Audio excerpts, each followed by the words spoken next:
ये है टॉयलेट। यहाँ पे फाइनली हमारा 4 का बोर्ड लगा है, 4 का मॉड्यूलर बॉक्स लगा है, जिसमें हमारी स्विच सॉकेट और प्लेट यानी प्लेट लग गई हमारी। इसमें गीजर का है, 6 स्क्रू का वायर है और 6 इसमें ये हमारा पर वायर है। 4 स्क्रू का, ये 4 स्क्रू का वायर डाला है। सॉकेट है यहाँ पर, 16 एम्पियर की सॉकेट लगी है यहाँ पे, और उसका कंट्रोलिंग यहाँ पर है। तो ये हमारा टॉयलेट है और इस एमसीबी लगाया हमने, मॉड्यूलर एमसीबी लगाया है। जो हमारे पास गीजर है उसके लिए 16 एम्पियर की मॉड्यूलर एमसीबी लगाया है और 3 कंट्रोलिंग दिए हैं। एक एग्जॉस्ट का है, एक लाइट का है और एक लैम्प का है। तो ये 3 हो गए और ये 4 हो गए। तो 4 का ये पूरे परफेक्ट बन गए हमारे। तो ये टॉयलेट का है यहाँ पे। और वहीं पर हमारा ये है, हमारा स्विच बोर्ड 12 का ये है और 12 की ये है। तो ये नर्सिंग स्टेशन वाला है यहाँ पर। और फिर ये स्विच बोर्ड की हमारी कनेक्शन दिखते हैं कि ये कनेक्शन सही है या कैसा है या गलत है। और उसके बाद एक और बताऊंगा मैं लूपिंग का और पंखा का और सर्किट का। तो सर्किट का किस तरह से हमारा स्विच बोर्ड पे वायरिंग करना चाहिए हमें। देखिए यहाँ पे दिया हमारा 12 का मॉड्यूल, 12 का ये प्लेट है और इसमें हमारे पास पंखा का किस तरह से बिना टेप मारे।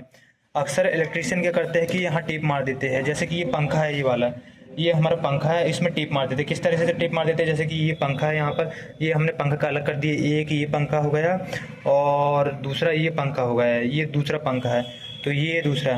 तो यहाँ पर क्या करते हैं, ये इसको डायरेक्ट इस तरीके से, यहाँ पे ये दोनों पंखा है तो क्या करते हैं, यहाँ पर एक को हम कर देते हैं फेस में, यहाँ पर कर देते हैं डायरेक्ट का कनेक्शन कर देते हैं उसका यहाँ पे, और एक को हम पंखा से जोड़ देते हैं इस तरीके से। तो इस तरीके से नहीं करना है, ये यहाँ पे टिप मार देते हैं। तो ये तो सही तो है, लेकिन एक बात गलत है, यहाँ बिना टेप मारे हमारी कनेक्शन देखो यहाँ पर ये दोनों पंखा है, एक पंखा का रेगुलेटर ये है और एक का ये है। तो हमने यहाँ पर एक भी टेप नहीं मारा, यहाँ पर देखो यहाँ पर एक भी टेप नहीं मारा यहाँ पर। तो ये दोनों जो रेगुलेटर है उसमें कहीं भी तुमको टेप मारा हुआ नहीं दिखेगा यहाँ पर। तो किस तरह से इसका कनेक्शन है देखो यहाँ पे।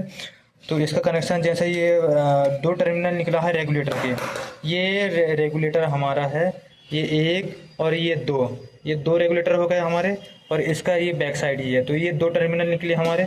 इसका कनेक्शन किस तरह से करना है, तो पहला कनेक्शन जैसे कि हमारा ये मेन सर्किट दिखते हैं कि हमारी ये मेन सर्किट आई यहाँ पर, ये हमारी main circuit I switch board की 2.5 स्क्रू इसके। तो इसको स्विच बोर्ड में किस तरह से करना है, ये हमारा बोर्ड है और इसको लूपिंग में करना है, ना कि हमारा जो तार छील के डालते हैं उसमें बहुत दिक्कत आती है। बाय द वे भविष्य में हमारा बोर्ड ख़राब होता है या लोड सर्किट या कोई भी वायर जलता है, तो जो हम छील के बाहर डालते हैं, लंबा करके जो छील के बाहर डालते हैं, तो उसमें दिक्कत आती है, क्योंकि छील के हम यहाँ से लेके सीधा डाल देते हैं बाहर यहाँ तक फेस वाला पूरा। तो वो गलत है। जब भी हमारा कोई इसको रिपेयर करेंगे, जब भी हमारा ये वाला हमारा ख़राब हुआ, तो इसको चेंज करने के लिए क्या होता है कि वो पूरा निकालना पड़ता है। तो और ये हमने जो लूपिंग दी है यहाँ पर, पहला ये, दूसरा ये, तीसरा ये, तो इससे आसानी से खोल के हम चेंज कर सकते हैं आराम से। तो ये पहला फ़ायदा ये है इसका। और जो छील के डालना उसको नहीं डालना चाहिए, क्योंकि रिपेयर में दिक्कत आती है। तो इसका वायर कनेक्शन देखते हैं पहला यहाँ पर हम। जैसे कि हमारा 12 का बोर्ड है यहाँ पर, इसका कनेक्शन किस तरह से करें हम। यहाँ पर एक सॉकेट है, सॉकेट पे हमको डायरेक्ट न्यूट्रल और अर्थिंग डायरेक्ट डालना है। ये जैसे कि ये हमारा अर्थिंग डाला गया यहाँ पर और ये न्यूट्रल डाला गया डायरेक्ट, तो वो डालना है। उसके बाद हमको फेस कनेक्शन किस तरह से देना है, कोई भी बोर्ड हो, 6 का हो, 8 का हो, 4 का हो, कुछ भी हो, हमें जो फेस है यहाँ पे, पहली बात तो हमें सबसे पहले ध्यान रखना है कि लूपिंग में देना है इसको। इस तरह से ये लूपिंग में सर्किट देना है जो हमारा आता है, ना कि छील के देना है। छील के देने में बहुत सारी दिक्कत आती है, वो हीट होता है, गर्म होता है, और वायदा भी कोई एक सॉकेट या स्विच ख़राब हो जाता है तो बदलने में दिक्कत आती है। सबसे पहले ये दिक्कत है। और ऐसे लूपिंग में ये फ़ायदा ये है, क्योंकि हमारा ये बीच का ख़राब हुआ तो हम इसको प्रॉपर निकाल के, और ये जो वायर है इसको हम चेंज कर सकते हैं आराम से। उसमें ये फ़ायदा है इसमें। और जो फेस वाला है उसको हमको स्विच बोर्ड के लास्ट टर्मिनल में लगाना चाहिए, या तो इस तरफ या तो इस तरफ। इसका फ़ायदा ये है, इस तरफ लगाएंगे तो हम आसानी से जो सर्किट को निकाल सकते हैं, साइड कर सकते हैं और चेंज कर सकते हैं। अगर बीच में लगाएंगे तो बहुत सारी दिक्कत आती है। बीच में एक तो खोलना नहीं बनता, एक तो बहुत सारी वायरिंग डलाती है हमारी, या लूपिंग वाली रहती है। तो ये फ़ायदा है इसका। और पंखा का अब देखते हैं पंखा का। तो पंखा कनेक्शन जैसे कि हमारा ये मैन वाला सर्किट आया, ये लूपिंग, ये इस तरह से लूपिंग आया। और फिर यहाँ से आके 1 2 3, यहाँ पर बटन कितने हमारे पास, 1 2 3 4 5 6 7 8, यानी हमारे पास जो स्विच है 8 स्विच है, 2 पंखा की कंट्रोलिंग हो गई और एक सॉकेट की है, 3 छोड़ दो तो हमारे पास बचे कितने, 5 बचे। तो 1 2 3 4 5 लाइट हमारे पास। तो अब पंखा कनेक्शन दिखते हैं, अब पंखा के दिखते हैं हम कनेक्शन यहाँ पर।